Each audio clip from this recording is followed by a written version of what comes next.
Jean-Baptiste Tuzet, bonjour. Alors, vous aimez la musique, c'est rien de le dire, mais pas n'importe laquelle. Le cinéma aussi, hein. Bah oui, on va en parler. J'espère que Jamie Foxx aura quelque chose pour le merveilleux film Ray Charles. Vous l'avez vu, Henri? Non, pas encore. Mais il n'est pas encore en fait sorti, il sort dans quelques semaines. Février, courant février. Merveilleux film à ne pas manquer. Hein. Voilà un grand crooner. Et il a Ray reçu Charles. quelque chose hier lors des Golden Globes. Voilà. Il faut savoir que les chanteurs avant, pour ne pas être couverts par l'orchestre, se servaient d'un porte-voix. Et puis le crooner s'est aperçu, il a découvert le microphone et il s'est aperçu en parlant tout doucement près du micro, les auditrices avaient l'impression qu'à elles seules, le message était destiné. Donc ils se sont mis à crooner, c'est-à-dire à fredonner près du micro alors que l'orchestre jouait derrière, et ça a fait un carton. Et donc l'origine de To Croon vient de là, vient de l'histoire de la radio.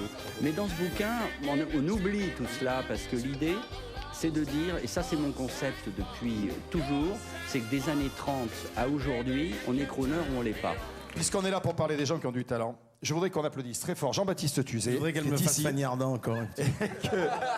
Et que Jean-Baptiste Tuzet nous présente ce mec formidable qui va venir maintenant, que tu m'as amené, et je t'ai dit, ce type a une voix phénoménale. J'ai rarement entendu une voix comme ça dans notre pays. Bah c'est oui, qui, parce que sur le manteau d'Arlequin de l'émission, il y a marqué pas de star, c'est ça, on veut des artistes. Ouais. Donc moi, il y a 10 ans, j'ai découvert dans un camp de gitans un mec qui fait les marchés. Toujours aujourd'hui. Il est ferrailleur et il vend des salades sur les marchés. Ouais.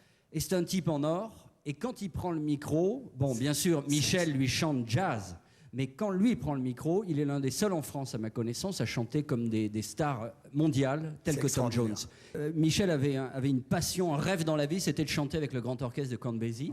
Il y est parvenu, et d'une manière tout à fait naturelle, parce que les musiciens de Count Basie sont venus lui serrer la main un jour, alors qu'il avait chanté dans un grand festival de jazz. Et donc, il était normal de le mettre dans les Mr. Jazz, parce qu'il y a 7 familles. Il y a les futurs gendres, les romantiques. Et lui, c'est quoi, Michel? Lui, c'est Mr. Jazz, avec Tony Bennett, avec Mel Tormé et avec Nat King Cole. T'es pas en bonne compagnie? Allez, on suis en vache de bonne compagnie. T'as plus qu'à poser ton micro.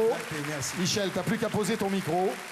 Il y a un livre que je voudrais que tu montres, qui est un livre qui nous a inspiré le blind test. C'est Crooner de Jean-Baptiste Tuzet, voilà, qui est un très beau livre qu'il faut absolument